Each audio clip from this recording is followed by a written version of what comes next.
¿Qué tal chicos? ¿Cómo están? Buenos días. Vamos a comenzar con la clase del día de hoy. Mil disculpas por la demora.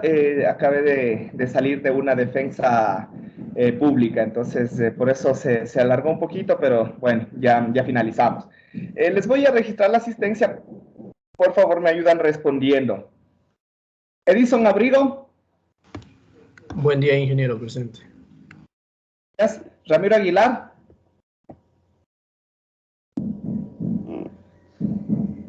Ramiro Aguilar. ¿No está? Inge, sí está el compañero, está comunicando a los compañeros en WhatsApp también que se conecten. De pronto no está escuchando ahorita. Ya, bueno, esperemos ya hacemos. Inge, buenas. ¿Sí? Inge, Aguilar Sí. de pronto. Ya, listo, ya te registro. Pedro Gracias. Vallejo. Presente. Carlos Vallas. Presente, Inge, buenos días. Cristian Bermeo. Presente, Inge, buenos días. Jefferson Cando. Presente, Inge, buenos días. Buenos días. David Chicaiza. Presente, Inge, buenos días. Buenos días. Joan Chico. Presente, Inge, buenos días. Buenos días. José Chilo. Presente, Inge, buenos días. Días. Kevin Cofre. Presente, Inge, buenos días. Buenos días. Denis Colcha. Presente, Inge, buenos días. Geraldine Crespín. Presente, Inge, buenos días. Buenos días.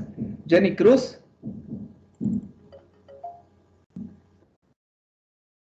Jenny Cruz. Presente, Inge, buenos días. Ya, buenos días.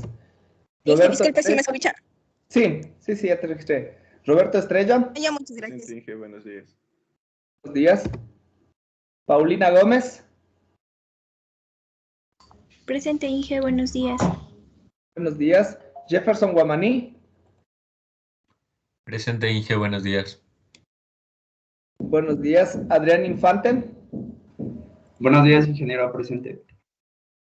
Buenos días. James Ledesma.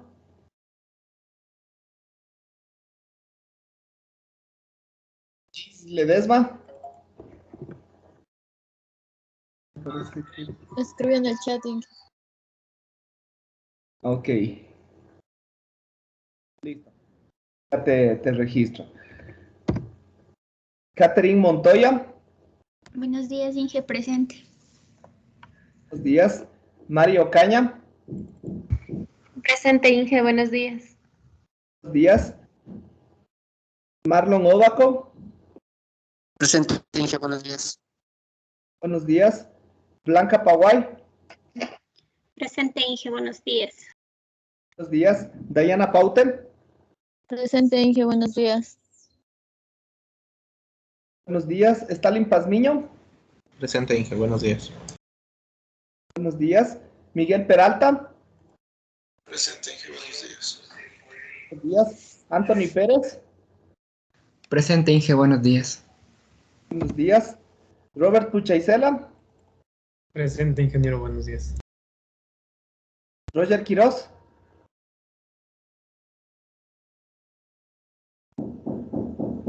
Roger Quiroz. ¿No está?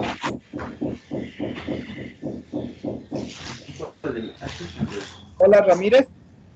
Presente, Inge, buenos días. Andrés Rivera. Presente, Inge, buenos días. Buenos días. Paola Romero. Presente, Inge, buenos días. Buenos días. Lisbeth Romero. Inge. Ok, ya te registro. Catherine Ruiz.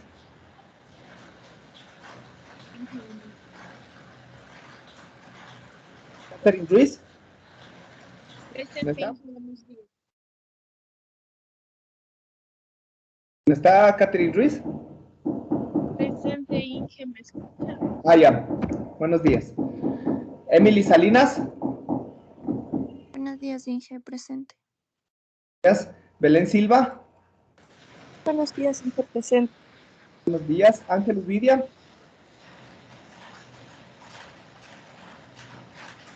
Buenos días, Inge, presente. Buenos días. Eric Vargas. Buenos días, Inge, presente. Buenos días. Listo. Inge, disculpe. ¿Sí? ¿Alguien dice algo, tal vez? Sí, Inge, Roger Quiroz, sí está presente, solo que no se... se me suspendió por un instante la computadora. Pues, ya te registro. Listo. Ok. Bueno.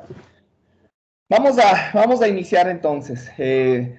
En la clase anterior nos habíamos quedado justamente en el análisis, estábamos todavía terminando de estudiar el análisis el análisis espectral de las señales moduladas angularmente. Ya habíamos realizado el análisis correspondiente al espectro y también habíamos hecho una cierta diferenciación en lo que es una señal FM de banda angosta y de banda ancha, ¿sí?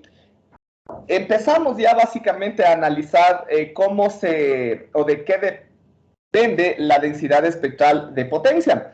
Como ya habíamos un poquito mencionado, la densidad espectral de potencia es un término principalmente estadístico, ¿no? Que depende de la ocurrencia, en este caso, de las frecuencias que compone o que se compone básicamente nuestra señal modulada, ¿sí?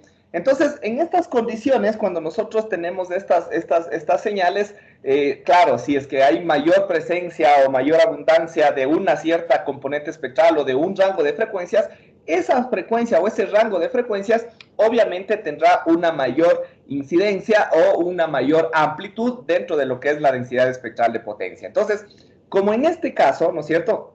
La frecuencia instantánea, que es en esencia eso, ¿no? La ocurrencia de una frecuencia específica en un instante de tiempo.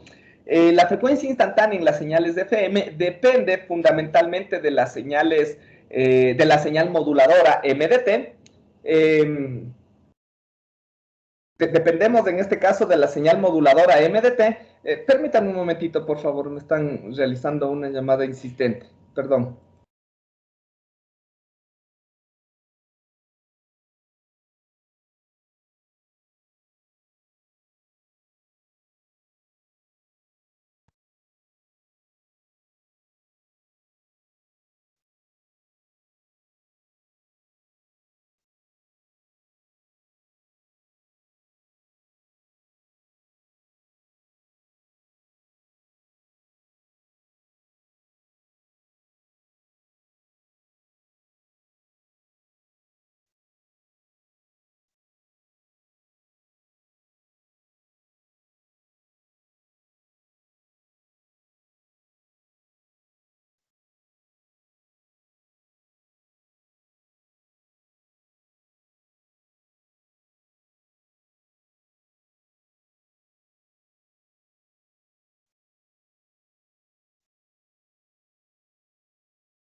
Si está hablando, Inge, no se le ve, no se le escucha, perdón.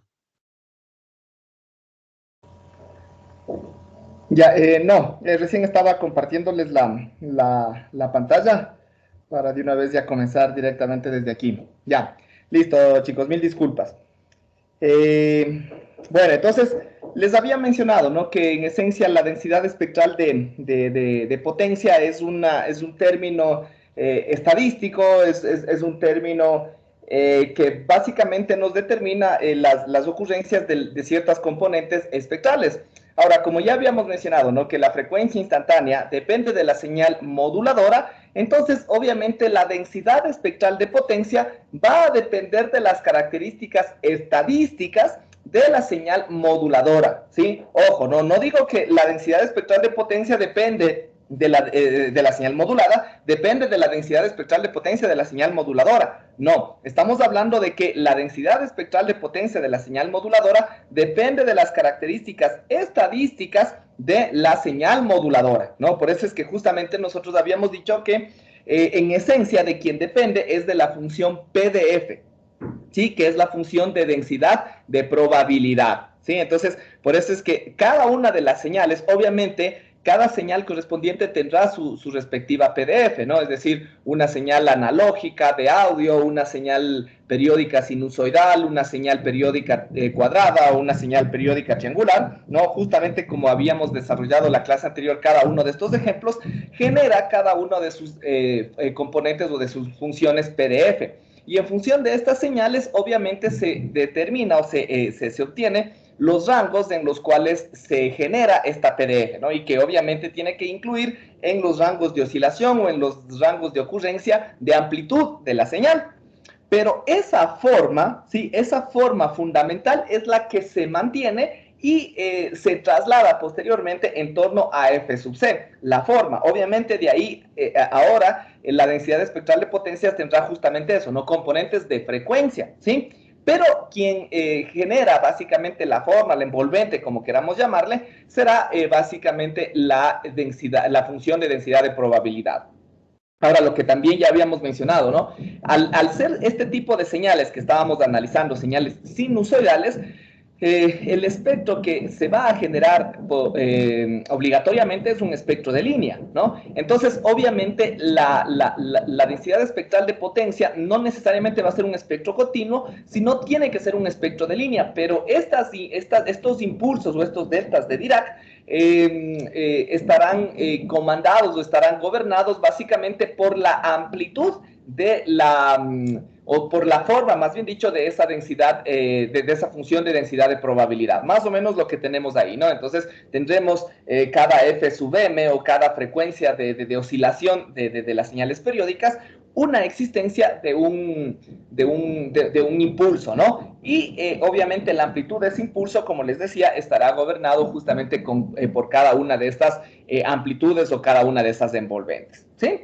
Entonces, eso es lo que nosotros ya en esencia analizamos la clase anterior en términos generales, ¿sí? Ahora nosotros justamente vamos a determinar ya el teorema específicamente que se aplica para una señal WB-FM, no me acuerdo si nosotros sí, ya lo habíamos establecido acá, donde me dice justamente eso, ¿no? Que la función de densidad espectral, ¿sí? La función de densidad espectral de potencia depende de la función densidad de probabilidad, ¿sí? Que es F sub m, evaluado en este argumento, ¿no? Entonces, justamente ahora vamos a realizar esa demostración correspondiente en un ejercicio específico, ¿sí? Entonces, ¿en qué ejercicio o en cuál se aplica? Para poder entenderlo es en la función triangular, donde básicamente es un poco más sencillo hacer el análisis. ¿Por qué? Porque la función de densidad de probabilidad es continua o es uniforme entre el rango de valores B sub P a menos B sub P. En otras palabras, lo que me dice es que se tiene igual cantidad de ocurrencia en todos los valores correspondientes, desde menos B sub P hasta B sub P, ¿sí? Eso es lo que me da básicamente eso, ¿no? Y eso lo que va a provocar es, en esencia, se obtiene esto, ¿no? Que es la función de densidad de probabilidad, y esa misma forma va a tener la función de densidad espectral de potencia, ¿sí? Entonces, vamos a hacer el análisis, ¿no? Como sabemos, si nosotros tenemos esta función triangular, vamos a abrir una nueva página, ¿sí? Primero, ya sabemos, ¿no? Ya habíamos establecido que la función de densidad de probabilidad f sub m, ¿no es cierto?, en función de nuestra señal moduladora m de t, ¿sí?, va a estar dado por una amplitud que es igual a 1 sobre 2b sub p, justamente para garantizar el 100% de ocurrencia, ¿no?, en todos los valores correspondientes. Eso también ya lo habíamos analizado, ¿no? Habíamos dicho que básicamente el área bajo la curva, todo el área bajo la curva nos tiene que dar una probabilidad total del 100%, ¿no? O en otras palabras, un área correspondiente unitaria, ¿no? Un área igual a 1. Entonces, por eso es que si nosotros tenemos una base de 2b sub p, la amplitud por fuerza debería ser de 1 sobre 2b sub p para tener esta condición, ¿sí? Entonces, nosotros vamos a tener que, va a tener ese valor correspondiente para valores de m de t, ¿no es cierto?, inferiores o que estén entre menos b sub p y b sub p, ¿no? En otras palabras, considerando que el valor absoluto de m será inferior a b sub p, ¿sí? Y será 0 cuando el valor de m, en cambio, sea mayor que b sub p, ¿sí? En otras palabras, ¿no? Entonces, eso es en general lo que nosotros tendríamos, ¿ya? Ahora, ¿qué es lo que nos dice básicamente esta expresión?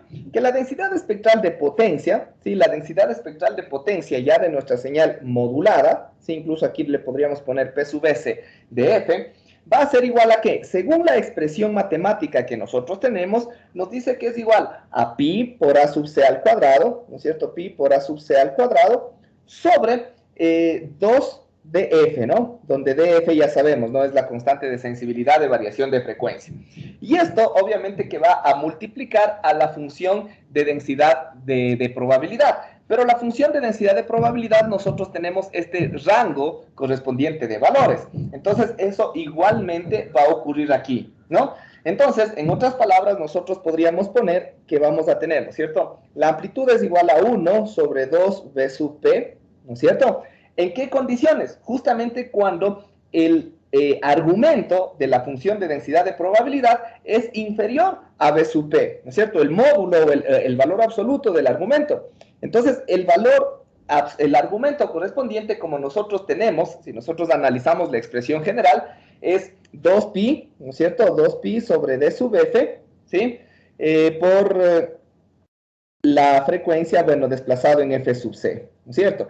Y esto se supone, ¿sí?, según la condición que nosotros teníamos en nuestra función correspondiente, ¿no es cierto?, tiene que ser menor a b sub p, ¿sí? Entonces, esta va a ser la una condición, ¿no es cierto? Y sería 0 en otros casos, ¿no es cierto? En este caso, para otros casos de f que ya vamos a ir analizando, ¿no? Porque esto estamos analizando en términos del argumento de la función de densidad de probabilidad. Pero esto, a la final de cuentas, está en términos de la frecuencia. Entonces, nosotros tenemos que procesar u operar, más bien dicho, esta componente, ¿sí? Y ahí determinar justamente en qué rangos de frecuencia en realidad nos encontramos, ¿sí? ¿Estamos? Entonces, esa es la parte que se desplaza hacia f sub c. Y la parte que se desplaza hacia menos de f sub c va a ser lo mismo, ¿no? 1 sobre 2b sub p, ¿no es cierto? En este caso, considerando la otra parte del argumento, ¿no? Que en esencia sería lo mismo. Sería cuando el módulo de 2pi sobre d sub f, que multiplica en este caso a f más f sub c, sea en cambio mayor que b sub p, ¿sí? De esta forma, ¿no? Y eso obviamente el módulo, ¿sí? No, perdón, el módulo es este, ¿ya? El módulo de todo eso debe ser mayor que b sub p, y va a ser 0 en otros casos. Entonces vamos a analizar estas condiciones, ¿no es cierto? Porque, ojo, ¿no? Los valores correspondientes de la función de densidad de probabilidad son estos. Estos son los valores, este y este. Lo otro que está enmarcado en un cuadrito rojo, en la izquierda y en la derecha, eso nos representa la condición en la cual vale ese valor correspondiente, ¿sí? Entonces vamos a ir analizando las condiciones correspondientes para tener un rango de frecuencias específico, ¿sí? Entonces, aquí en esencia, lo que nos dice cuando nosotros hablamos, ¿no es cierto?, de un valor absoluto y una condición, en esencia nosotros podemos quitar el valor absoluto y decir que ese valor o esa condición está entre el menos de la condición y el más de la condición. En otras palabras, esto de acá, ¿no es cierto?, es igual a decir que el menos b sub p, ¿no es cierto?, es menor que, ya quitamos el valor absoluto, ¿no?, 2pi sobre d sub f, ¿sí?, por f menos f sub c, f menos f sub c, ¿ya? Y esto es menor que b sub p, ¿sí? En esencia, eso es lo que nosotros tendríamos, ¿ya? Ahora, si nosotros operamos esta inecuación, ¿no es cierto?, de dos lados o de dos términos, ¿qué es lo que tendríamos? El d sub f pasa a los dos lados multiplicando y el 2pi pasa a dividir. Entonces acá vamos a tener menos d sub f, ¿no es cierto?, por b sub p sobre 2pi, ¿ya? Esto es menor a f menos f sub c, y esto es menor a d sub f por b sub p sobre 2pi, ¿no es cierto? ¿Ya? Pero el d sub f por b sub p sobre 2pi, ¿a qué es igual? Eso es igual a la variación pico de frecuencia, al delta f, ¿no es cierto? Y si el f sub c, el menos f sub c que le tenemos dentro del paréntesis, igual le pasamos a los dos lados a sumar, ¿qué es lo que tendríamos? Vamos a tener f sub c menos delta f, ¿no es cierto? Va a ser menor que f, y esto va a ser menor que f sub s más el delta f, ¿sí o no? Eso es en esencia lo que nosotros tendríamos, es decir, esta condición de acá es equivalente a que yo diga esta condición de acá. Es decir, que si reescribimos esto, ¿no es cierto? Igualmente, esto también me falta, ¿no? Si nosotros multiplicamos esto de acá, en cambio, el pi por a sub c al cuadrado sobre 2d sub f, por el valor correspondiente de la función de densidad de probabilidad, ¿qué es lo que nosotros vamos a tener? Vamos a tener el pi igual, ¿no? Todo esto, ¿sí? Le vamos a multiplicar acá. Pi por a sub c al cuadrado sobre 4 veces d sub f por b sub p, ¿no es cierto? ¿Sí? Si es que este pi, ¿no es cierto?, nosotros le pasamos a dividir acá, ¿no es cierto? Entonces, ¿qué es lo que tendríamos? Le voy a quitar, ¿no es cierto? Y tendría que el pi viene acá a dividir, es lo mismo, ¿no? D sub f por b sub p sobre pi, sí, es exactamente lo mismo, es como que estuviera arriba.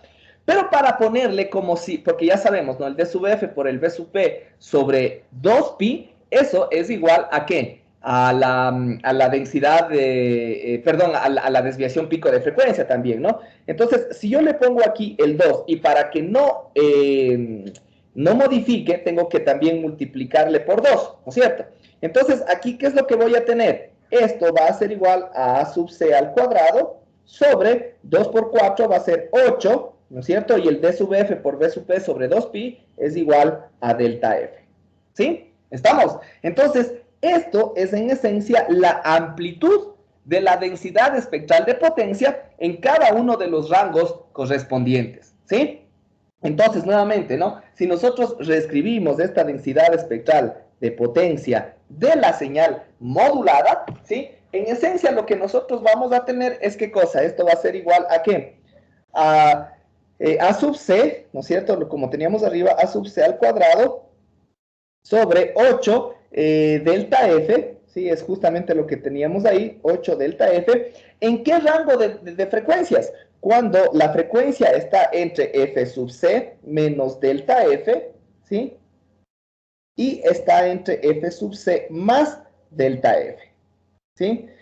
Y va a ser 0 para otras condiciones u otros casos, ¿no? En otros casos, pongamos aquí.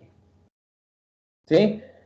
Eso es la densidad espectral de potencia desplazada, ¿no es cierto? O la que está en torno a f sub c. Pero como la densidad espectral de potencia es simétrica, ¿no es cierto? También vamos a tener aquí más más el a sub c al cuadrado sobre 8 delta f, ¿no es cierto? Y en este caso, ¿en qué rangos de frecuencia? En el otro lado, ¿no? Es decir, en menos de f sub c. Es decir, vamos a tener desde menos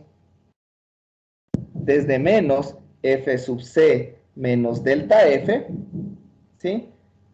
Y entre menos f sub c más delta f, ¿sí? Ese es nuestro rango de frecuencias y va a ser 0 también en otros casos, ¿sí? En otros casos. ¿Estamos? Entonces, a la final de cuentas, ¿qué es lo que me dice? La densidad espectral de potencia, si nosotros le graficamos, ¿sí? Va a estar aquí en F sub C y va a estar acá en menos de F sub C y va a tener, es una constante a la final de cuentas, ¿no? Es una constante, es un espectro limitado, ¿sí? Que vamos a tener de esta forma, tal como teníamos la función de densidad de probabilidad, ¿no? Pero ahora esa función de densidad de probabilidad obviamente se desplazó a F sub C, la forma me refiero, ¿no?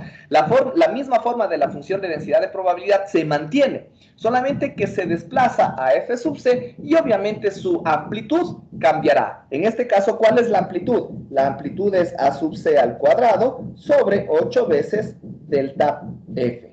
¿No es cierto? Y los rangos de frecuencia van a estar entre F sub C menos delta F hasta F sub C más delta F. ¿Sí? Entonces, esa va a ser, en este caso, la densidad espectral de potencia. ¿Sí? La densidad espectral de potencia para una señal triangular. ¿Sí? Para una señal periódica triangular. Si nosotros tuviéramos una señal sinusoidal, la función de densidad de probabilidad que se tenía de la señal sinusoidal se mantendría y más o menos se tendría algo como esto. ¿Sí? Entonces, ahí sí, bueno, ya sería un poquito más complejo analizarla, pero a la final de cuentas se la podría llegar a obtener. ¿Sí? ¿Estamos? Entonces, eso, bueno, ya, como les decía, depende ya de cada uno de los casos o de cada una de las funciones que nosotros vayamos a llegar a tener. ¿Sí? ¿Está claro entonces cómo se hace este análisis correspondiente de estas, de la función de densidad de potencia? Porque como les decía, lo que tenemos que tener en cuenta es eso, ¿no? Bueno, esta es la densidad espectral de potencia de la señal modulada, ¿no? Y esto es en función de la frecuencia, ¿sí? Entonces, eso es lo que me interesa que analicemos, ¿no? Esto depende, ¿sí? De la función o de la P de F, ¿sí? Que nosotros podemos ponerla así, de F sub M, ¿no? Que esta es la función de densidad de probabilidad de la señal moduladora, ¿sí? Entonces, de eso depende fundamentalmente esta señal de densidad espectral de potencia. ¿Ya? ¿Estamos claros? No sé si de pronto, antes de continuar, alguien tiene ¿Puede alguna... repetir? ¿Perdón? ¿Puede repetir lo último, por favor? Ah, ya, claro, o sea, lo que les decía, ¿no? Que siempre la densidad espectral de potencia, ¿sí? O la forma, al menos, de la densidad espectral de potencia, va a depender de la función densidad de probabilidad de la señal moduladora, ¿sí? La densidad espectral de potencia de la señal modulada, que es esta de aquí, depende de la forma de la función de densidad de probabilidad de la señal moduladora, ¿sí? Entonces, primero, si quisiéramos nosotros obtener esto, tendríamos que sacar eso, ¿no? La función de densidad de probabilidad, ¿sí? Y cada una de las señales existentes tiene su propia función de densidad de probabilidad. ¿Sí? ¿Estamos? Inge, o sea que FM ya no es frecuencia de moduladora, estaba mal entonces. No, no, claro, por eso mismo incluso les puse los paréntesis, ¿no? Para que no se vayan a confundir. Claro, si yo les pongo, por ejemplo, dentro de una señal, el coseno de 2pi por F sub m, esa es la frecuencia moduladora, ¿no es cierto? El F sub m. Pero aquí, si yo les pongo el F sub m que evalúa algo, eso de ahí me representa la función de densidad de probabilidad. Por eso es que justo, ¿no? Y sí está bien esta observación que tú haces para que, obviamente, evitemos la confusión en esta expresión. Esta expresión de acá nos dice que este F sub m es una función, ¿sí? Es una función matemática. ¿Qué me representa esa F sub m? La función de densidad de probabilidad. ¿Evaluado en qué? Evaluado en todo este argumento. ¿Ya? ¿Estamos? Eso me representa ese F sub m. No es en este caso la frecuencia moduladora. Es la función de densidad de probabilidad de la señal moduladora. ¿Sí? Por eso es que aquí, si ves, tenemos esto. Tenemos los valores de F sub m en función de m, ¿no? Aquí, en cambio, tendríamos los posibles valores de voltaje de m de t, ¿sí? Entonces, ahí tenemos esta función. Entonces, está bien justo tu observación para que no nos confundamos cuando analicemos esto, ¿no? Sí, estamos claros. Esto de acá, por ejemplo, esta señal es m de t en función del tiempo. Sí, y de ahí en función de eso se saca la función de densidad de probabilidad. ¿Sí está claro? Sí, Inge, ahí sí. Ya, listo, chévere.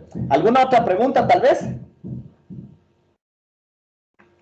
Ok, bueno, ya con eso prácticamente solamente nos falta analizar lo que es una técnica adicional también que se utiliza principalmente en la modulación angular FM o PM, que es el filtrado el proceso de preénfasis y de deénfasis, ¿sí? Ya vamos a analizarlo esto más adelante, ¿no? Antes, simplemente para finalizar esto, podemos dar algunas propiedades finales o propiedades conclusivas, propiedades de resumen, que establecen básicamente justamente las características principales de la modulación angular, ¿sí?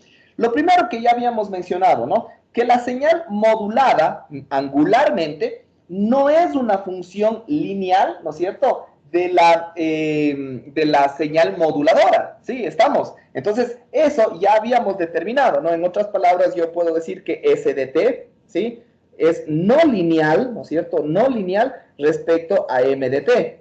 Y lo mismo va a pasar con respecto al espectro, ¿no? Es decir, SDF también es no lineal con respecto a MDF, ¿no? Entonces, este tipo de modulaciones son modulaciones no lineales. Entonces, esto implica que obviamente, a diferencia de las modulaciones lineales, donde el ancho de banda principalmente de SDF correspondiente, ¿no es cierto?, el ancho de banda de la señal modulada, dependía directamente de MDF, ¿no? Es decir, en ese caso, dependiendo si es una modulación de doble banda lateral, se tenía el doble del ancho de banda de la señal moduladora, y si es una modulación de banda lateral sencilla, se tenía el mismo ancho de banda, ¿no? Pero se tenía esa relación directa.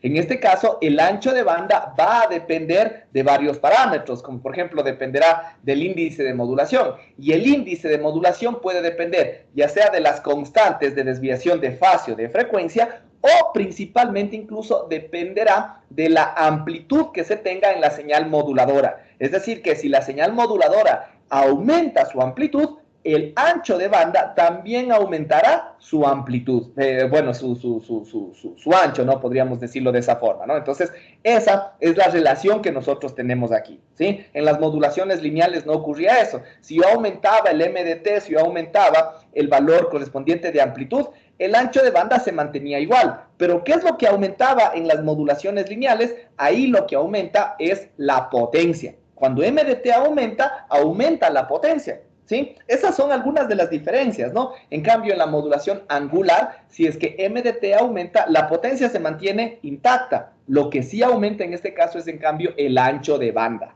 ¿sí? ¿Estamos? Entonces, eso para tener en consideración, ¿sí? Esa es una de las primeras características o una de las primeras propiedades que nosotros podemos mencionar respecto a la modulación angular, ¿ya?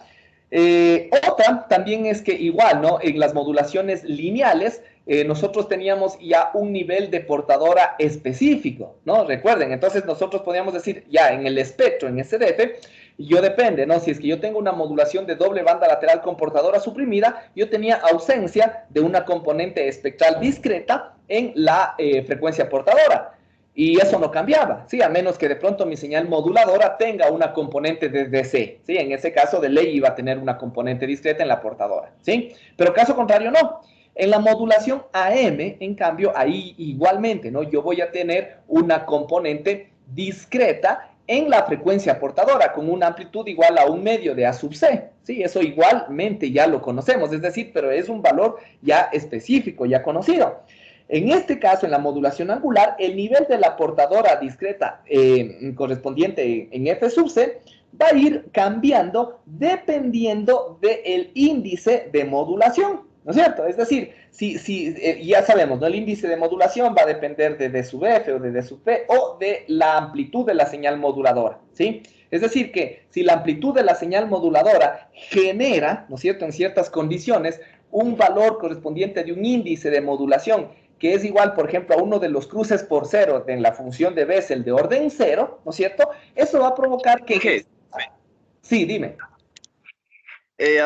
Topando ese tema, por ejemplo, por eso es que, por ejemplo, el ejercicio 533 de ayer, cuando se utilizaba el índice de modulación en el primer cero, para el segundo ya, por ejemplo, cuando volvía a desaparecer la función, tocaba corroborar el ancho de banda.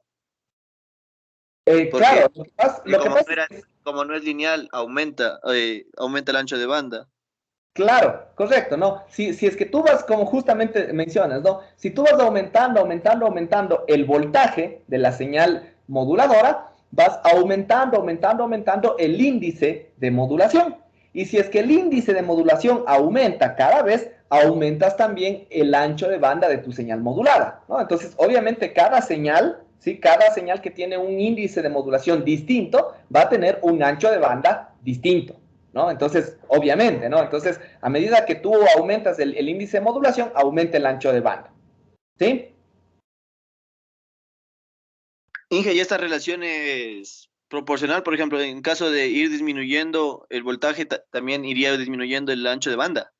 Claro, obviamente, ¿no? Es que todo depende por el índice de modulación. Si aumentas el voltaje, aumenta el índice de modulación. Si disminuyes el voltaje, disminuye el índice de modulación. Si aumenta o disminuye el índice de modulación, aumenta o disminuye el ancho de banda, ¿sí? ¿Por qué? Porque justamente nos referimos al ancho de banda de Carlson, ¿no? Recordemos eso, porque ya habíamos mencionado que el ancho de banda real, podríamos decir, de una señal modulada angularmente es infinito. Pero para tratar de limitarle, por eso nosotros utilizamos la regla de Carlson, ¿no? Que me dice que es igual a 2 veces beta más 1 por el ancho de banda base, ¿no? Entonces, claro, si es que como dependemos linealmente de beta, entonces, obviamente, si beta va aumentando, el ancho de banda va aumentando. Si beta va disminuyendo, el ancho de banda va disminuyendo linealmente en función de beta, ¿sí? Ahora, el beta, como ya sabemos también, el beta, en cambio, depende de ¿qué? De D sub F, ¿no? Por B sub P sobre 2pi por B, ¿no es cierto? Entonces, aquí también, ¿no es cierto? Tenemos esta consideración, que el valor de beta depende del B sub P. Si es que el B sub P va aumentando, ¿no es cierto? El beta también aumentará. Si es que B sub P disminuye, el beta también disminuirá. ¿Sí? ¿Estamos claros? ¿Podría recordarme el nombre de la fórmula anterior, el ancho de banda de Carlson? Sí, la regla de Carlson. ¿Ya? ¿Estamos? Ya. Entonces, obviamente, por eso, bueno, a lo que llegábamos es que dependiendo justamente de este valor de beta, que puede darse en función del valor del B sub P, que es el voltaje pico de nuestra señal moduladora, podemos llegar a tener un valor de beta, me parece, no le tengo, bueno, sí le tengo aquí a la mano, déjenme ver, por ejemplo, para el primer cero, si nosotros tenemos un valor de beta igual a 2.4, por ejemplo, vamos a tener una componente de portadora nula. Es decir, no va a existir una componente de portadora o una componente discreta, más bien dicho, en F sub C, ¿sí? Si es que el índice de modulación sigue aumentando a causa de que el valor de B sub P aumenta, podemos llegar también a un valor de 5.52, ¿sí? Y este valor correspondiente de beta también produce un nivel de 0 en J0, ¿no? Entonces eso implica que tampoco va a haber una componente espectral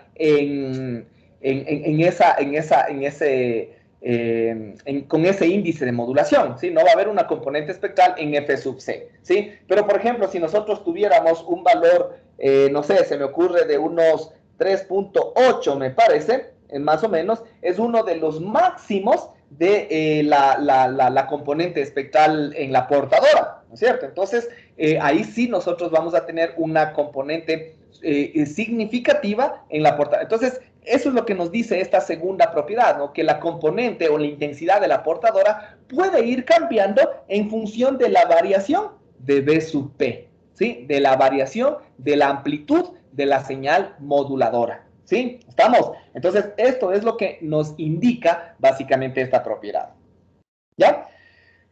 La tercera propiedad nos dice que el ancho de banda de nuestra señal FM o PM, una señal modulada angularmente, en este caso de banda estrecha, por ejemplo, una señal NB-FM, ya habíamos nosotros mencionado que en general el espectro de una señal NB-FM va a tener más o menos de esta forma, ¿no? Donde aquí va a ser F sub C, ¿sí? Y aquí nosotros vamos a tener una componente sustancial en la portadora, pero también vamos a tener componentes pequeñitas en F sub C más F sub M y en F sub C menos F sub M. Y obviamente también existe... Si está escribiendo, no, bueno, creo que yo, no sé si yo no veo si está escribiendo algo de pronto. La gráfica no le ves. No. La Recién cargó, recién está cargando. Ah, ya. Listo. Entonces, en la NBFM, sí, esta es una señal NBFM, que es una señal FM de banda angosta, ¿no es cierto?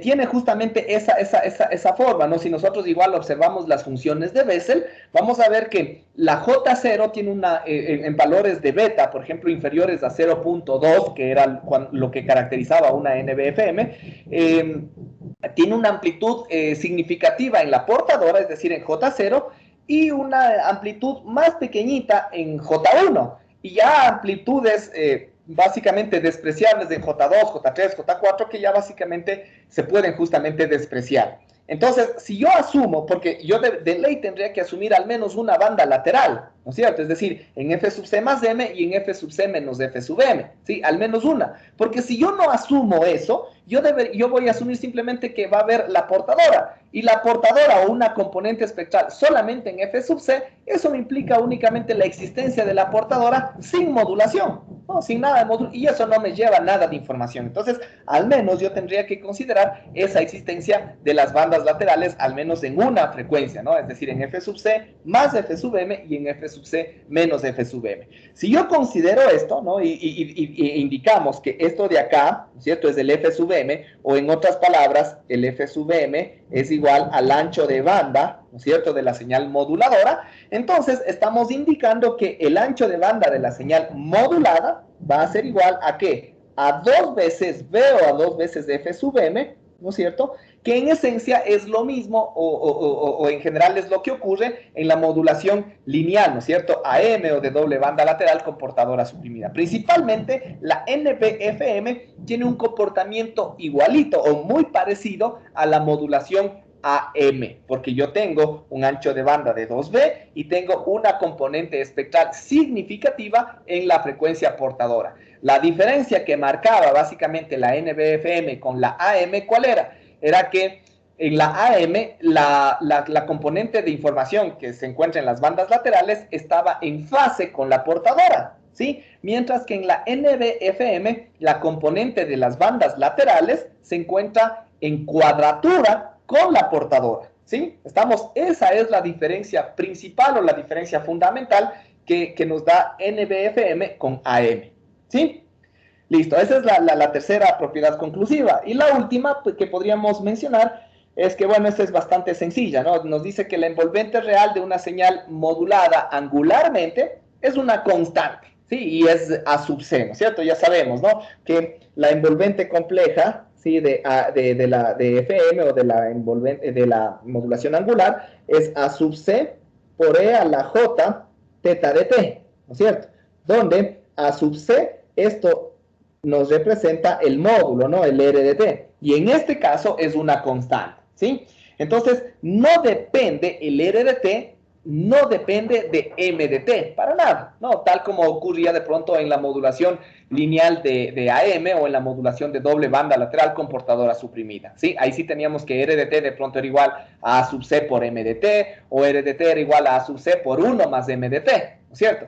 Pero en este caso, el R de T es igual únicamente a A sub C. No depende de los niveles de la señal moduladora. ¿Quién sí depende? Obviamente en este caso es la fase, que dependerá si es PM o es de FM, ¿sí? Si es que es PM, teta de T depende de M de T directamente, ¿sí? Pero si es que es FM, teta de T va a depender de la integral de M de T, ¿sí? Entonces, eso simplemente para recordar o para tener estas conclusiones o estas propiedades, más bien dicho, conclusivas, ¿sí? Listo. No sé si de pronto hay alguna duda, alguna pregunta respecto a estas consideraciones que acabamos de realizar. Ya. Vamos a hablar ahora, en cambio, de un proceso que es súper importante, sobre todo cuando se trabaja con señales de audio, ¿sí? Y se utiliza una modulación angular, principalmente la modulación FM, ¿sí? Principalmente la modulación FM. ¿Por qué? Sí, porque en este caso nosotros utilizamos este análisis. Estos procesos que se denominan preénfasis y de énfasis, vamos a analizar primero la preénfasis, ¿sí? Preénfasis. ¿Qué es la preénfasis? ¿sí? La preénfasis es el proceso de amplificar, ¿sí? Mediante un filtro de preénfasis, así se denomina este tipo de filtro, es el proceso de amplificar las componentes de más alta frecuencia de una señal analógica, ¿no? Entonces, principalmente una señal de audio, ¿no? ¿Cuál es el objetivo de realizar esto? Vamos a analizar. Bueno, el objetivo final es mejorar la relación de señal a ruido de nuestra señal, de nuestro sistema a la salida del receptor. Eso es lo que básicamente generamos no solamente con la preénfasis, sino con la combinación de la preénfasis en el transmisor, ¿sí? Esto se utiliza principalmente en el transmisor, y la de énfasis, ¿sí? De énfasis es el proceso inverso, en cambio, obviamente, ¿no? Necesitamos, si se aplica un proceso específico en el transmisor, para poder recibir la señal original es necesario aplicar ese mismo proceso de forma inversa. Por eso aquí se desenfatiza la señal preenfatizada en el transmisor, ¿no? Por eso la de énfasis se aplica principalmente en el receptor, ¿sí? Entonces, ¿qué es lo que básicamente se quiere provocar? Primero, vamos a analizar el espectro, porque eso les mencionaba, ¿no? Esto se utiliza o se aplica principalmente en una señal de audio, ¿sí? Una señal de audio tiene más o menos, les voy a graficar solamente el espectro positivo, ¿sí? Como sabemos, más o menos una señal de la voz humana, por ejemplo, tiene componentes espectrales que pueden oscilar entre los 300 hercios hasta los 3000 hercios, ¿sí? Y bueno, la mayor concentración de componentes espectrales dependerá obviamente de la persona que está hablando, ¿no? Por ejemplo, los hombres que tienen un poquito, una voz un poco más grave, y las componentes graves representan frecuencias un poco más bajas, entonces tendrán mayor concentración en las frecuencias más bajas. Pero las mujeres o los niños, ¿no es cierto?, que tienen componentes más agudas, estas frecuencias me representan componentes más altas de frecuencia, ¿sí? Entonces ahí se tendrá una mayor concentración. Pero tampoco es que hay una diferencia muy sustancial, muy grande, ¿no? La mayor cantidad de componentes espectrales más o menos oscilan entre los 500, 800 hasta los 2000 hercios, ¿sí? Entre hombres y mujeres. Y entre los 2000 y 3000 todavía hay algunas componentes, pero de menor intensidad, ¿sí? Entonces, esto implica que más o menos un espectro promedio de la voz humana puede tener más o menos esta forma, ¿sí? Puede llegar a tener una forma similar a esta.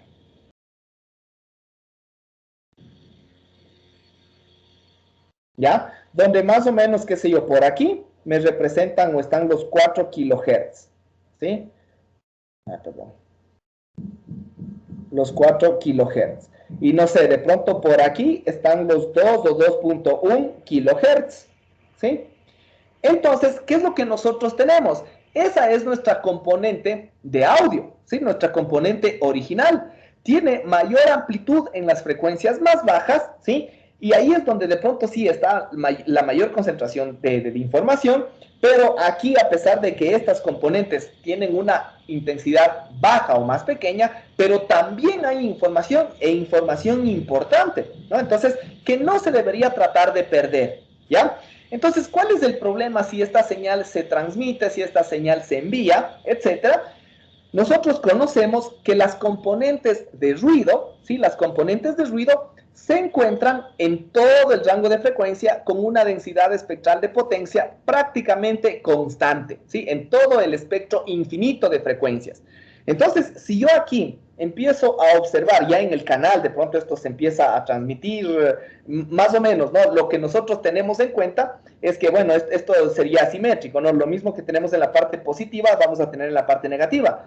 Cuando se aplica FM, ¿sí? No necesariamente ocurre eso, ¿no? Pero desde lo que ya analizamos para una señal sinusoidal, el espectro correspondiente de la señal se va replicando cada ¿cuánto? Cada FM, ¿no? O cada el ancho de banda. Entonces ahí va a aparecer el espectro, el espectro, el espectro. Entonces prácticamente es como que este mismo espectro se va a ir replicando en F sub C, en F sub C más de F sub M, en F sub C más 2 de F sub M, en F sub C menos de F sub M y así sucesivamente. No exactamente el mismo espectro, pero sí una parte sustancial, ¿no es cierto? Ahora, ¿qué es lo que nos interesa? Justo lo que les decía, ¿no? Si nosotros tenemos una forma similar a esta, ¿no es cierto?, en nuestro espectro, y esto se contamina con ruido, ¿sí? El ruido correspondiente, ya sea en baja frecuencia o en alta frecuencia, el ruido va a tener una amplitud espectral constante prácticamente, ¿no? Más o menos de esta forma. Entonces, ¿qué es lo que podemos analizar? Que en baja frecuencia, la relación de señal a ruido que nosotros vamos a tener entre nuestra señal propiamente dicha, la potencia de nuestra señal y la potencia del ruido, la relación de señal a ruido es alta, porque tenemos una relación significativa, una relación alta. Pero en las componentes de más alta frecuencia, eso no ocurre, ¿no es cierto? Porque aquí, en cambio, la potencia de la señal de información más o menos puede ser similar a la potencia del ruido. Y eso puede llegar a generar distorsiones, sobre todo en las componentes de alta frecuencia de la información, ¿sí? A las componentes de alta frecuencia de la información. ¿Estamos? Entonces, eso indudablemente es un problema, ¿sí? Es un inconveniente que se tiene en este tipo de señales, ¿sí? Ahora, ¿qué es lo que se puede aplicar fundamentalmente para tratar de mejorar esta situación? Como les decía, ¿no? Se puede aplicar, les voy a graficar nuevamente el espectro, porque este ya está un poquito gastado, digámoslo de esa forma, ¿ya? El espectro de una señal de audio, una señal de voz, pues viene más o menos así, ¿no es cierto? Como ya les había mencionado, ya, más o menos, ese es el espectro, ¿sí? Entonces, si es que igual nosotros consideramos que por aquí están los 2.1 kilohertz, ¿sí? Y por acá están los 4 kilohertz, esto está en kilohertz, es la frecuencia, y esto es el MDF, que sería nuestra señal modulada. ¿En qué consiste aplicar el filtro de preénfasis?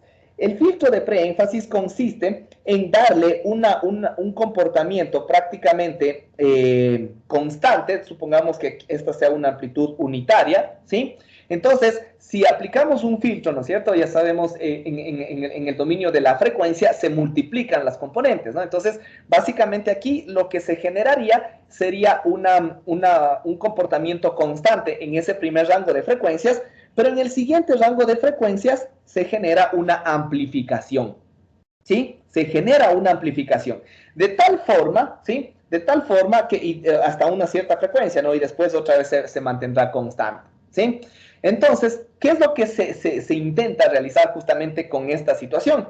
Que esto de aquí, que tenemos básicamente una reducción un poco que decae de forma lineal prácticamente de nuestro espectro, se amplifique también con esta señal, con esta amplificación, que también es una amplificación lineal correspondiente, y que a la salida del filtro de preénfasis tengamos una respuesta lo más plana posible, ¿sí? En el rango de las frecuencias de información que nos interesa. Es decir, en este caso, por ejemplo, una señal de la voz humana hasta los 4 kilohertz, ¿sí? Es decir, ¿qué es lo que buscaríamos a la final de cuentas? Sería generar una señal o un espectro más o menos con unas características similares a estas, ¿no? Entonces, que venga más o menos así y después venga algo así y después aquí ya se va decayendo. Ahí sí, ¿no es cierto? Porque ahí sí ya no hay información.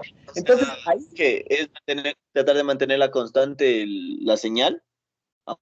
Algo así. Solo para que el ruido no lo, no lo sobrepase, porque en el primer gráfico el ruido, como dice, está casi al nivel, entonces como que puede ser bien que llegue el ruido o el audio, entonces acá es como que ya va a estar sobre el ruido. Correcto, exactamente. Entonces, ¿por qué? Porque en vez de que tengamos una respuesta, digamos, casi que triangular, como la primerita que teníamos que iba decayendo, ahora no va a ser completamente plana, ¿no? No es que va a ser un espectro así, ¿sí? No va a ser un espectro completamente plano, un espectro constante, ¿sí? No se me termina de cargarla. Ya, así. No es un espectro completamente plano, ¿sí? No se va a generar porque siempre vamos a tener esas variaciones, pero va a ser un espectro máximamente plano. O sea, vamos a llegar a tender a eso. Pero la cuestión es lo que tú dijiste, o sea, que todas las componentes más o menos estén oscilando en torno a un valor alto, y en estas condiciones, ahora sí, cuando interviene el ruido, ya vamos a tener una relación más alta de nuestra señal con respecto al ruido, tanto en componentes de frecuencia baja como en componentes de frecuencia alta, ¿sí? Entonces ahora sí, más o menos por acá ya puede estar los 4 kilohertz, ¿no? Y acá ya no nos interesa, ¿no es cierto?, si es que hay una reducción de la señal, porque ahí ya no hay información. Eso ya no me forma parte de mi información. ¿Estamos? Esto es lo que representa un filtro de preénfasis. Entonces, obviamente, un filtro de preénfasis no es un dispositivo lineal, ¿no es cierto? ¿Por qué? Porque obviamente modifica el espectro original. Este espectro de aquí sería el espectro a la entrada y este va a ser el espectro a la salida. Entonces, obviamente, está modificando la forma del espectro.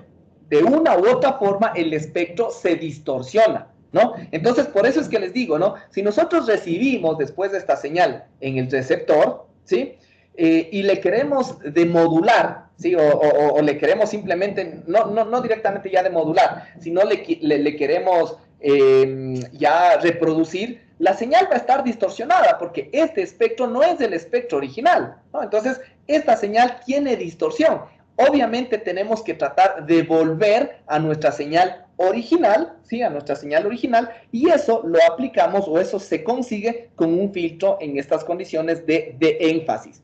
El filtro de énfasis, en cambio, tiene un comportamiento similar a esto de acá. Es inverso, ¿no? Aquí, en cambio, se tendrá una amplitud correspondiente constante, ¿sí? De pronto hasta la misma frecuencia de pronto de 2.1, y a partir de aquí se generará ese decaimiento, con la misma pendiente que nosotros teníamos en el filtro de preénfasis, de tal forma que esta amplificación que teníamos acá se anule con esta atenuación que nosotros vamos a tener acá. Entonces, a la salida, en estas condiciones del filtro de énfasis, lo que nosotros vamos a tener sería algo similar otra vez a esto, ¿no? Entonces, otra vez ahora sí nuestra señal va a venir algo así, y después otra vez va a bajar así a causa de esa desamplificación o esta desenfatización, ¿no? Entonces, bueno, vamos a tratar de generar el mismo o el espectro lo más parecido posible a nuestra señal original, pero obviamente ya teniendo esta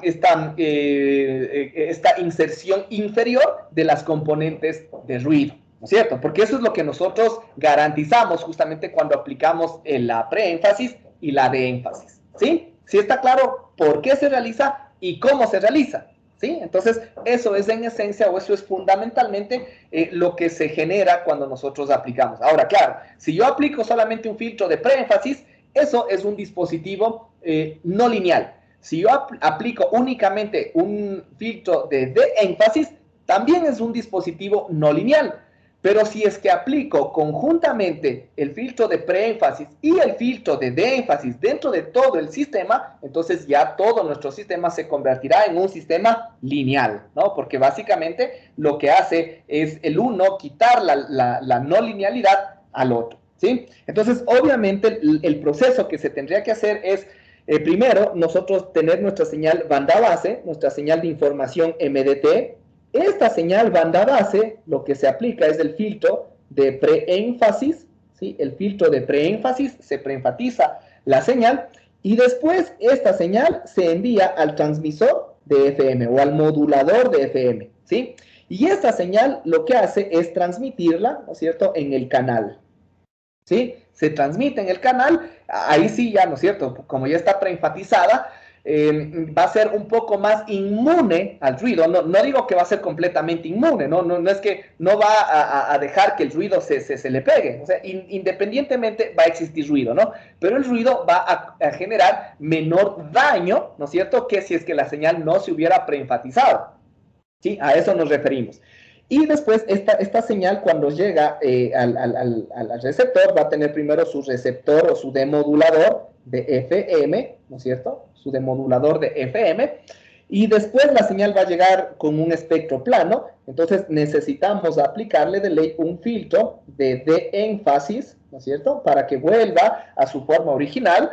Y acá vamos a tener, se supone, una señal lo más parecida a MDT, ¿no? Esa sería básicamente el esquema que debería tener esta operabilidad, ¿ya? Entonces, aquí básicamente lo fundamental cuando se diseñan estos tipos de filtros es establecer justamente la ubicación de cada una de estas frecuencias, ¿sí? La ubicación de cada una de estas frecuencias. Como en este caso, por ejemplo, en el filtro de preénfasis, nosotros necesitamos una frecuencia primero donde comienza a subir el comportamiento de amplificación y después donde finaliza este comportamiento correspondiente. Entonces nosotros tenemos en estas condiciones dos frecuencias, una frecuencia F1, que sería la de acá, y una frecuencia F2, que por lo general se suele utilizar o se suele diseñar para que sea mucho más alta o más grande al menos que el ancho de banda de la información. Si nosotros consideramos una señal de audio, por ejemplo una señal de voz, el ancho de banda suele ser de 4 kHz y se suele utilizar una frecuencia final F2 de al menos unos 25 kHz. Esos ya son algunos valores estandarizados que se suele utilizar justamente para la transmisión por radiodifusión de FM, ¿sí? Entonces, por ejemplo, ahí suelen utilizar una frecuencia de 2.1 por las razones que les acabo de mencionar, ¿no? Porque de 2.1 para abajo es donde está la mayor cantidad de componentes espectrales, incluso con un comportamiento semiplano, ¿sí? Semiplano. Pero a partir de los 2.1 hasta los 4, ahí es donde comienza en realidad a decaer. Entonces es desde ahí donde necesitamos realizar básicamente esta amplificación para tratar de asegurar ese comportamiento plano, ¿sí?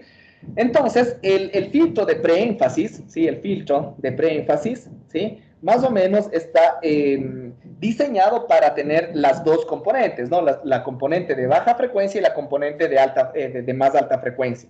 Entonces, ese se genera con un circuito similar a este, ¿no? Bueno, esto ya también ya lo sabemos, ¿no? Cómo diseñar este tipo de filtros para que se generen dos frecuencias de corte, ¿no? Una de pasa bajas, podríamos decir, y otra de pasa altas, ¿ya? Entonces, ahí tenemos la una condición y aquí tenemos la otra condición. En función de esto se puede sacar, ¿no es cierto?, la función de transferencia, ¿no? Donde yo puedo tener aquí, este es un valor de capacitancia C, un valor de capacitancia R1 y un valor de capacitancia R2. En función de estos valores es que se determinan los valores de cada una de las frecuencias, ¿sí?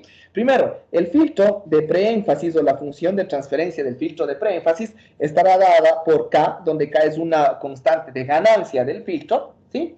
Y multiplicado por 1 más J, la relación entre F con F1, ¿sí? Que es la frecuencia más baja, para nuestro caso, por ejemplo, la de 2.1 kHz, y sobre 1 más J de la relación, en cambio, entre F y F2, ¿sí? Donde F2 en este caso sería la frecuencia más alta o la frecuencia de los 25 kHz, me parece que habíamos mencionado, ¿no?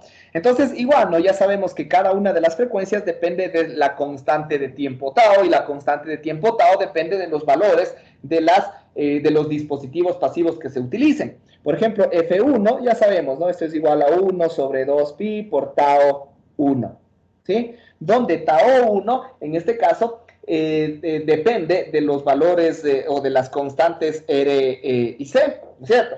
Entonces, en función de eso, podríamos decir que, por ejemplo, tau 1, ¿sí? Pongámosle aquí de una vez, tau 1 es igual a, sería en este caso, R1 por C, que sería la primera componente, ¿no es cierto? R1 por C, ¿sí? Entonces, en función de eso ya se puede hacer el diseño, ¿no? Si yo quiero, por ejemplo, un valor de una frecuencia de 2.1 kHz, que era justamente la que nosotros habíamos mencionado, ¿cuánto debería valer tau? ¿Quién me dice? Hagamos ese cálculo ahorita rapidito, ¿ya? ¿Cuánto debería valer tau 1 para una frecuencia de 2.1 kHz?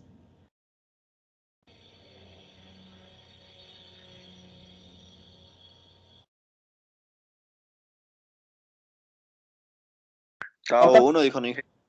¿Perdón? Sí, 2.1 kHz. ¿Cuánto les da el valor de tau? Entonces ahí debería despejar el tau al otro lado y pasar a dividir la frecuencia 1 sobre 2pi, 2pi por 2.1 por 2.1 sería 0.75 tau. La unidad de tau era cuál, Inge, disculpe, ¿me puede recordar? Tau es tiempo, tau es en segundos, pero la frecuencia verás que pusiste 2.1, pero tendría, si quieres el tiempo en segundos, la frecuencia debería estar en hertz. es decir, 2100. Son 7.57 por 10 a la 5, eso son 75.7 microsegundos, ¿cierto? Sí, 0.76 microsegundos. 75.7, ya pongamos, microsegundos, ¿sí? Ese sería el valor de tau, ¿no? Entonces, en función de esto se tendría ya que ir diseñando, ¿no? Entonces, tú puedes poner, aquí es más, cuando se hace este tipo de diseños, es preferible establecer un valor fijo, conocido, comercial del capacitor, ¿no es cierto? Porque las resistencias se pueden modificar con una resistencia variable, con un potenciómetro, etcétera. En cambio, un capacitor variable, bueno, se puede utilizar un varactor, pero es más complicado de conseguir y es más complicado incluso de hacer la medición exacta, etcétera. Entonces, es preferible decir, bueno, yo me voy a conseguir un capacitor de unos 5 microfaradios, por dar un ejemplo, no creo que es tan comercial, 4.7 microfaradios, ¿sí?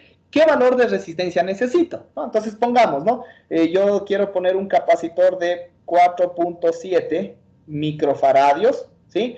Y el valor de R1, ¿cuánto debería ser entonces en este caso? ¿Sí? Si ven lo que hice, me establecí yo un valor de la capacitancia, en un valor comercial, en un valor que se puede conseguir, y el valor de la resistencia, ahí sí, en función de ese yo me voy acoplando, ¿no es cierto? ¿Cuánto es el valor de R1? ¿Cuánto saldría? Ya le digo, 75.7 por 10 a la 3, a la menos 3, dividido. Sí sería, verás, porque es microsegundos. Ah, micro, por 10 a la menos 6, entonces. Claro. Dividido, y como el otro también es micro. Claro, podrías hacerle, en vez de por 10, simplemente 75. Una resistencia de 16,11 ohmios. 16.11 ohmios. Sí. ¿Ya? Entonces, ahí está, ¿no? Esa es una forma de generar básicamente esta situación, ¿no? Si no, se puede utilizar un capacitor más bajito para utilizar una resistencia más alta, ¿no? Que de pronto es más factible de realizarlo, de implementar, ¿sí? Vamos, pero esas ya son condiciones justamente de diseño, ¿ya? Inge, HP, ¿qué dijo que era? La función de transferencia del filtro de preénfasis. Función. ¿Ya? Eso con respecto a F1. Mientras que el F2, ¿no es cierto?, que tenemos acá, igualmente depende en cambio de tau 2. En este caso es igual a 1 sobre 2pi por tau 2, ¿no es cierto? Y en este caso, nosotros podríamos determinar que tau, ¿sí?, es igual, en este caso tau 2 es igual a R1 más R2, ¿sí? Bueno, esto ya se puede ir realizando las demostraciones correspondientes, ¿no? Porque ya esto ya es teoría de circuitos, es teoría ya de las funciones de transferencia de una señal específica, ¿no? Pero ya les voy poniendo directamente, ¿no? En este caso, tau 2 es igual a R1 más R2 sobre el producto de R1 por R2 por C, ¿sí? Entonces, esa va a ser en estas condiciones esta situación, ¿sí? Entonces, nuevamente, si nosotros tuviéramos una frecuencia F2 de, ¿cuánto dijimos? De 25 kilohertz, ¿sí? Bueno, ya en la práctica no creo que se utiliza justo una frecuencia de 2.1 kilohertz, sino creo que es de 2.12, ahí creo que sale justo los 75 microsegundos cerrados, pero bueno, para nuestro ejemplo vale, ¿no? Porque de pronto yo no les pido exactamente una frecuencia de 2.12, sino de pronto para una señal distinta yo les puedo dar otra frecuencia y que hagan el cálculo correspondiente, ¿no? Puede darse, ¿sí? Entonces es preferible que hagamos en términos generales. Para este caso que estamos analizando, donde F2 es igual a 25 kilohercios, me parece, ¿cuánto debería valer tau 2? ¿Sí? Aquí igual les voy a poner, de repente nos olvidemos, ¿no? F1 hicimos para una frecuencia de 2.1 kilohertz y con eso, ¿no es cierto?, nos dio este valor de tau 1 de acá. Ahora vamos a asumir una frecuencia F2 igual a 25 kilohertz. ¿Cuánto nos da el valor de tau 2? ¿Cuánto nos da? 63.66 ¿Qué cosa? segundos, microsegundos. ¿Sí? Ya. Sí, sí está, bueno, sí debería ser, me imagino. ¿Sí está bien? 6.36 creo que dije. 6 puntos. Pero es porque te queda a la menos 5, entonces le pasas una unidad más atrás, te queda la menos 6 con 63.66. No, Inge, sí es 6.36 microsegundos. Sobre A ver, 25.000. verás, Sí, dividirás 6.36 microsegundos le 2.000 dije. dividido para 25.000. ¿Sí? Sí, Dividido. son 6.3 microsegundos. A ver, a ver, a ver. A ver, cuidado ahí con las unidades, ¿no? A veces ahí es donde se nos friega todo el ejercicio. 6 puntos, ¿cuánto me dijeron? 36 microsegundos. Ya, listo. Ese es el valor de tau 2, ¿sí? 6.36 microsegundos. Ya tenemos, ¿no es cierto?, el valor de R1 y de C. Ahora tenemos que calcular el valor de R2, ¿sí? El valor de R2 ya con el valor de tau, con el valor de R1, con el valor de C, con esta ecuación. Díganme, ¿cuánto debería valer el valor de R2? ¿Cuánto les da?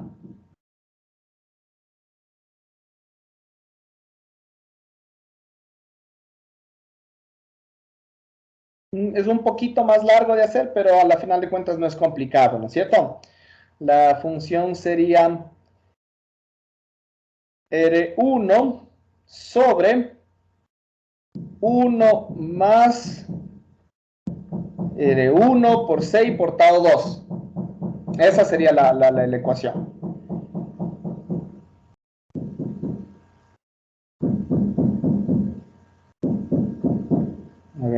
A ver, como les dije, no, perdón. Sería R1 dividido para R1 por C por tau 2 menos 1. Así sería la ecuación.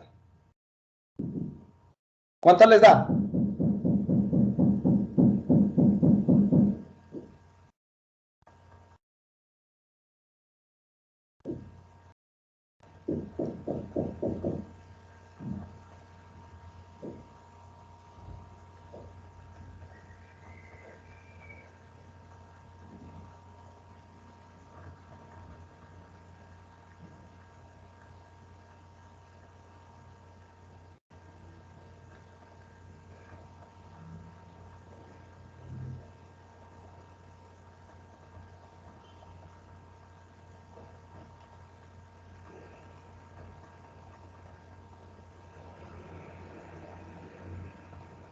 ¿Ya? ¿Sacó alguien?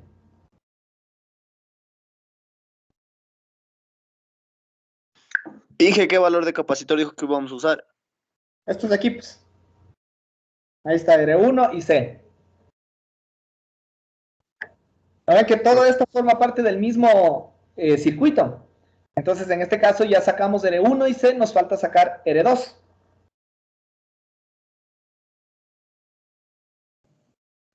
0.08 tengo, creo que estoy mal. A ver, ¿cuánto nos da? 0.08 ohmios. Sí, a lo mejor estoy mal. A ver, no sé, o sea, puede darse, ¿no? Porque justo, ¿no? Ahorita solamente dimos valores casi que al azar, porque justo por eso mismo incluso el R1 nos dio un valor muy pequeñito, pero por eso, en función de eso, más bien podríamos bajarle el valor de la capacitancia y seguramente ahí iban a subir los valores de las resistencias. ¿Sí les dio eso de pronto alguien más? 0.08 ohmios.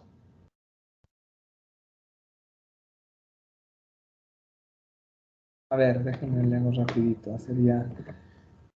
Ah, y también en la ecuación del tau 2 no le falta un 2pi. O miento. No, En la ecuación del tau 2. No, pues. estoy equivocado, Inge, disculpe, vi mal. Ya. Ahí sí.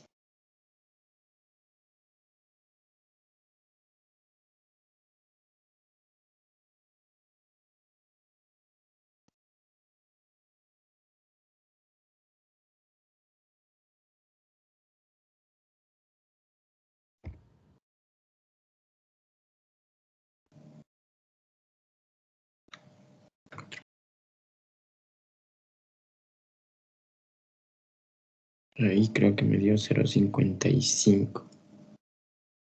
Ya le confirmo. ¿Cuánto era Tao 2? 6.36. 6.36.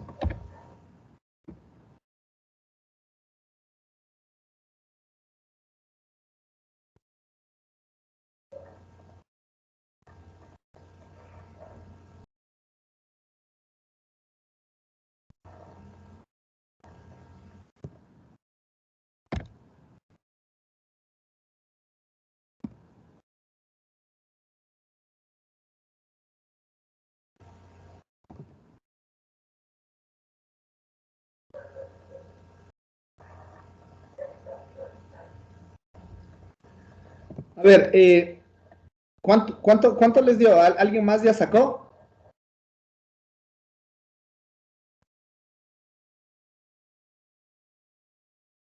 No, hija, no le... 0.03 me sale. ¿Cuánto? 0.03. 0.03. A ver, ¿cómo le estamos haciendo? Estamos utilizando esta fórmula de acá arriba, ¿no? Aquí, por ejemplo, voy a irle procesando, ¿no? Voy a tener R1 por R2 por C y por tau 2, ¿no es cierto? Y eso va a ser igual a R1 más R2, ¿sí?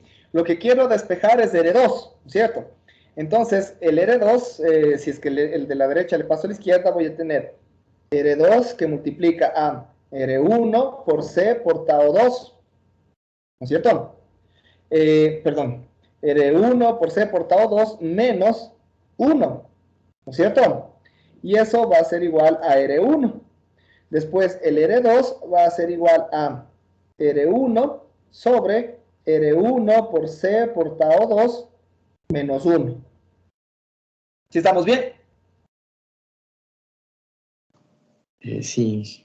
Ya, ¿ahí cuánto les da? Mira ahí. Todos.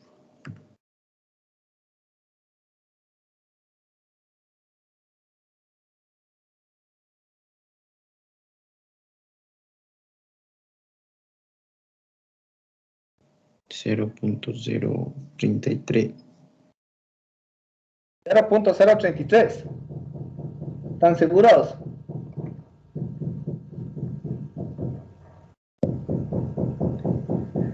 Creo que ahí tenemos un problema de diseño porque a mí me da el mismo, el valor de R1 por C por tau 2 me está saliendo muy pequeñito, muy pequeño. Entonces, obviamente eso menos 1 me va a dar negativo y R2 va a ser igual a R1 sobre menos 1 prácticamente.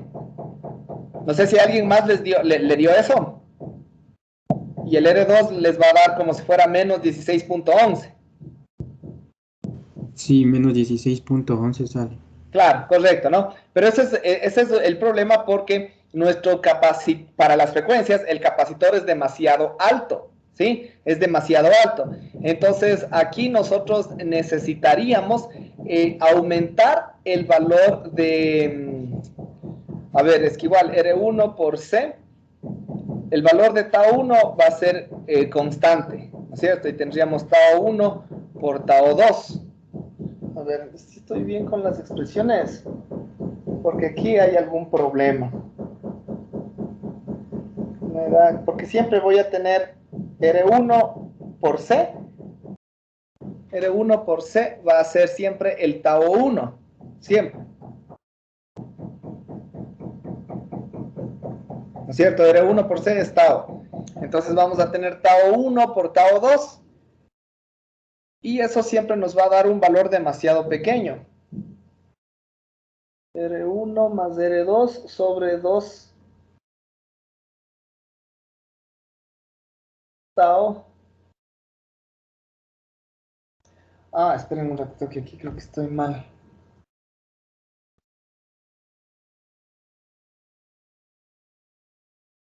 La 2 pi. Ya, sí, yo estoy mal. Lo que pasa es que aquí le estaba viendo el pi como si fuera el tau. Entonces, claro, aquí ya estamos mal todita esta parte de acá. A ver, me dice que el F1 es igual a 1 sobre 2 pi por tau 1.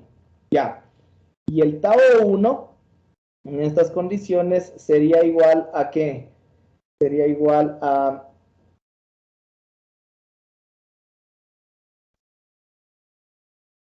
2pi por tau 2. A ver, es que aquí igual es el tau. Déjenme ver, porque aquí hay alguna cosa media rara esta.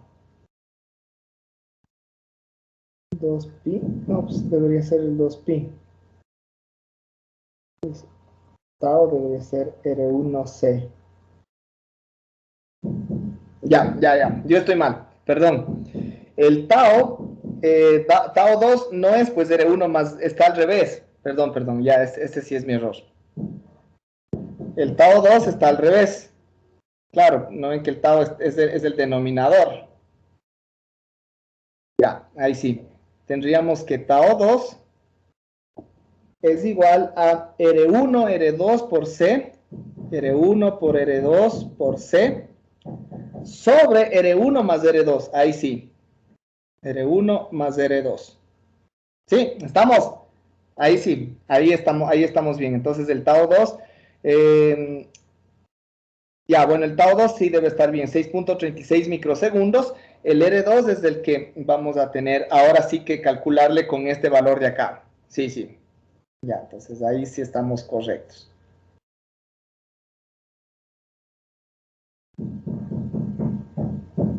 Ya. Entonces, el R1 por el RC es igual a tau 1. Entonces vamos a tener que, en otras palabras, tau 2, vamos igual a hacer todo este análisis, tau 2 es igual, R1 por C es igual a tau 1, ¿no es cierto? Tau 1 por R2 sobre R1 más R2. ¿Ya? Pasamos esto al otro lado y vamos a tener R1 por tau 2, ¿no es cierto? Más R2 por tau 2. Es igual a tau 1 por R2. Ya. Y de ahí lo que nos interesa despejar es el R2. El R2 va a ser igual a ¿qué? R1 por tau 2, ¿no es cierto? R1 por tau 2 sobre, sería tau 1 menos tau 2. Ya, ahí sí. Nuevamente, ¿cuánto les da, chicos?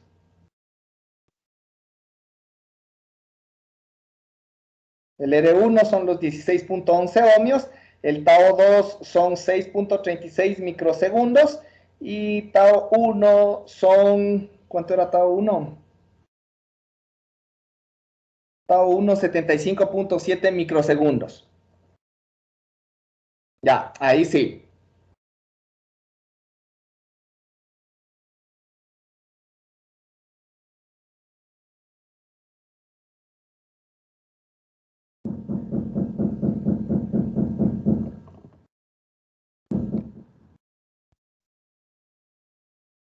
$1.47, ¿sale?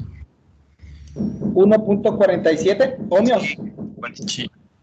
Ya, perfecto, ahí sí. Perdón, chicos, fue mi error, le tomé al revés el tau, como si el tau estuviera en el numerador, pero no, pues está en el denominador, entonces sería R1 por R2 por C sobre R1 más R2, ¿sí? Ahí sí estamos correctos. Entonces, ahí ya tenemos, obviamente, ya el diseño correspondiente de todos nuestros elementos, ¿sí? Para el filtro de preénfasis, ¿sí? Todo esto es para nuestro filtro de preénfasis. ¿Estamos? Entonces, ya en función de eso ya se puede diseñar. Obviamente, las resistencias posiblemente están muy pequeñitas, ¿no? Entonces, en este caso, se puede disminuir el valor de la capacitancia y con eso, obviamente, también el valor de las resistencias van a incrementarse, ¿sí? El valor de las resistencias van a crecer. Ya en valores un poco más prácticos, un poco más comerciales, pero esa es la situación específica. ¿Ya? ¿Estamos? Eso con respecto, les voy a borrar esto de acá abajo para hacerles en esta misma página, ¿sí? Eso con respecto al filtro de preénfasis.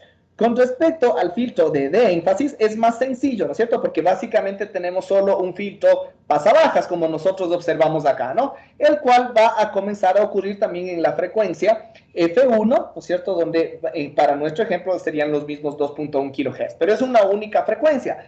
Entonces, este filtro correspondiente, el filtro de énfasis, está dado únicamente por una resistencia en serie con un capacitor, ¿sí? De esta forma, ¿no? Entonces, ahí nosotros vamos a tener un R1 y un C, donde en este caso, de igual forma, la función de transferencia del filtro de énfasis le vamos a poner, para diferenciarle, no le vamos a poner H sub P, sino le vamos a poner H sub D, ¿sí? Que nos representa el filtro de énfasis, la función de transferencia, va a ser igual únicamente a 1 sobre 1 más J, ¿sí? De la relación entre F sobre F1. ¿Ya? Esa va a ser la función de transferencia. Y de igual manera, aquí el F1 va a ser igual a ¿qué? A 1 sobre 2pi por la constante tau 1. Y la constante tau 1, de igual forma, ¿sí? El tau 1 es igual a R1 por C. ¿Sí? R1 por C. Entonces es exactamente el mismo tratamiento, ¿no? Entonces, si R1, si es que la frecuencia F1 nosotros igual la tomamos como 2.1 kHz, la misma, tanto para el filtro de preénfasis como para el filtro de énfasis, que en realidad tiene que cumplirse, vamos a tener el mismo valor de tau, ¿sí? Es decir, aquí el valor de tau 1 va a ser el mismo de 75.7 microsegundos, ¿sí? Y ahí en función de eso igualmente podemos utilizar los mismos elementos de 4.7 microfaradios y de 16.11 ohmios, ¿no? Porque se cumple con la misma función o con la misma propiedad, ¿sí? ¿Estamos? Eso entonces con respecto a nuestra señal correspondiente, ¿sí? ¿Estamos? No sé si de pronto tienen alguna duda, alguna pregunta respecto a estos diagramas o a estas funciones correspondientes del filtro de preénfasis y el filtro de énfasis. En definitiva, lo que ya habíamos mencionado, ¿no? Este tipo de filtros se utilizan para mejorar la relación de señal a ruido. ¿De qué forma? Pues generando una una respuesta máximamente plana de la señal banda base, ¿sí? ¿Para qué? Para generar una mayor relación de señal a ruido, una mayor relación entre la potencia propia de la señal banda base con la potencia del ruido que puede generar básicamente estas posibles distorsiones o anomalías en nuestra señal, ¿sí? Entonces ahí ya tenemos todo el contexto del uso o de la razón por la cual se utiliza un filtro de preénfasis en el transmisor y de énfasis en el receptor, ¿sí? ¿Estamos? No sé si de pronto hay alguna duda, alguna pregunta tal vez. Inge, en sí entonces el filtro de énfasis primero se utiliza con un amplificador.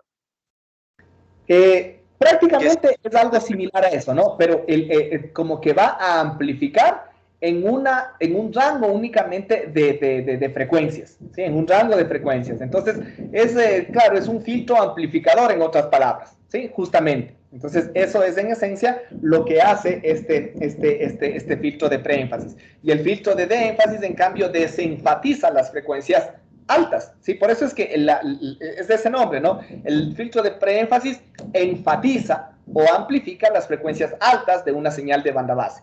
El filtro de énfasis desenfatiza las frecuencias altas que fueron enfatizadas en el transmisor, ¿sí? ¿Sí? ¿Está claro? Ya. Sí, Inge. No sé si de pronto hay alguna otra duda, alguna otra pregunta, tal vez.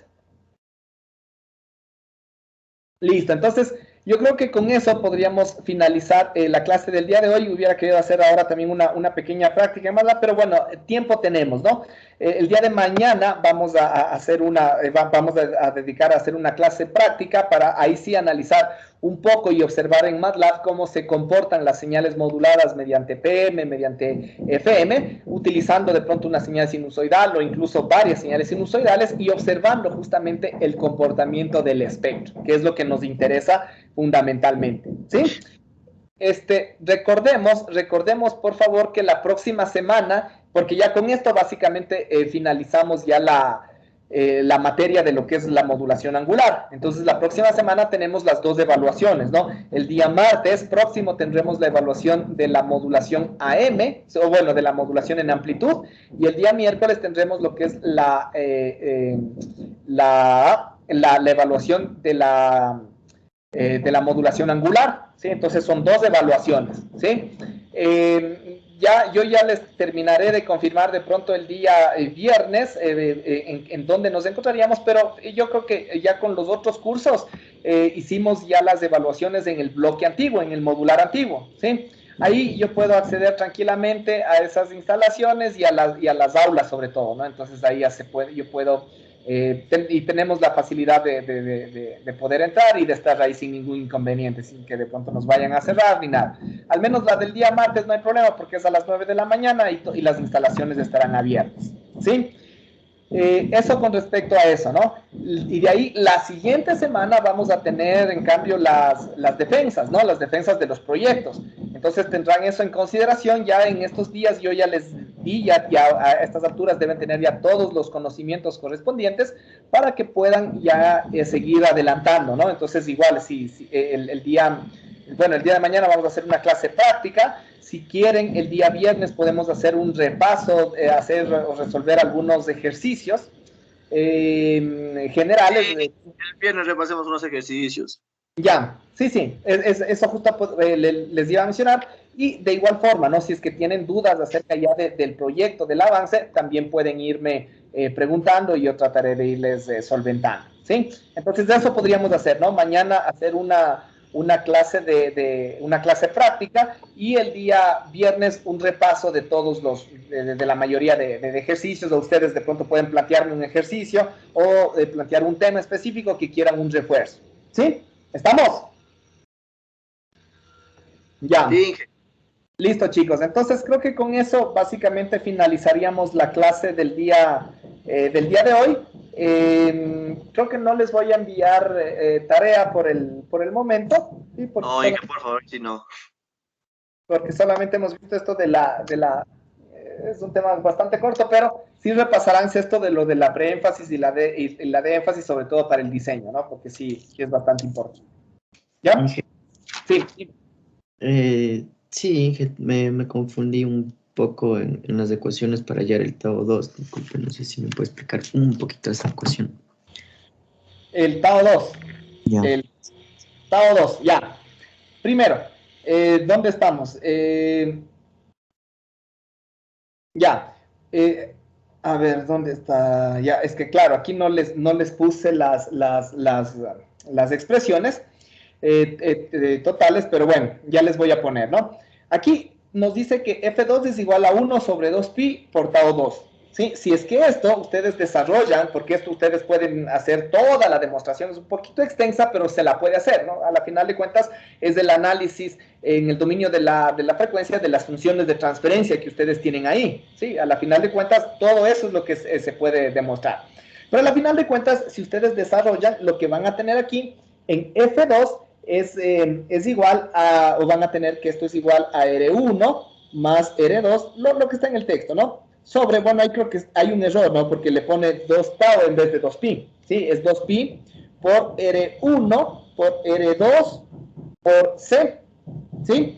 Entonces, si relacionamos las dos fórmulas, vamos a darnos cuenta que todo esto es tau, ¿sí? Todito eso es tau, porque a la final de cuentas, F2 es igual a 1 sobre 2pi por tau 2, ¿sí? Pero ojo, lo que yo me confundí, ¿sí? Y que yo les había dicho al principio, es que, por ejemplo, ya listo, entonces tau 2 es igual a R1 más R2 sobre R1 por R2 por C. Pero eso es incorrecto, ¿no? Porque eso hubiera sido si es que la frecuencia F2 o la fórmula de la frecuencia F2 hubiera sido igual a tau 2 sobre 2pi, ¿no? Pero no es así, es 1 sobre 2pi por tau 2. Entonces, en otras palabras, es como que yo tuviera aquí, ¿no es cierto? O en vez de tener la fórmula así, yo la tuviera de esta forma, ¿sí? En el denominador, 2pi por R1 por R2 por C, y esto dividido, Y esto dividido, ay, ¿qué es pues? Ya, y esto dividido para R1 más R2, ¿no es cierto? Es lo mismo, obviamente aquí ya no existe esto de acá. Esto sería solamente 1 dividido para eso, ¿sí o no que es lo mismo? Entonces, ahí sí, todo esto es tau 2, ¿sí? Entonces, tau 2 es igual a R1 por R2 por C sobre R1 más R2, ¿sí? ¿Sí está claro ahora sí? Sí, Inge, lo que me confundí es que en la expresión de la derecha ponen un 2 tau y ahí resulta que era 2 pi, entonces por eso Sí. era la confusión. Sí, sí, exactamente, por eso mismo. Eso da algunas confusiones, pero justo vale la pena aclarar eso, ¿no? Es de 2pi y de ahí, en función de eso, se saca el valor de tau. Ya listo, gracias, Inge. Ya. Listo, chicos. ¿Alguna otra pregunta, tal vez? ¿No? Listo, chicos. Entonces, con eso básicamente finalizamos entonces la clase del día de hoy. Voy a terminar la grabación y a finalizar la clase. Muchas gracias, chicos, y que pasen un buen resto del día. Hasta luego.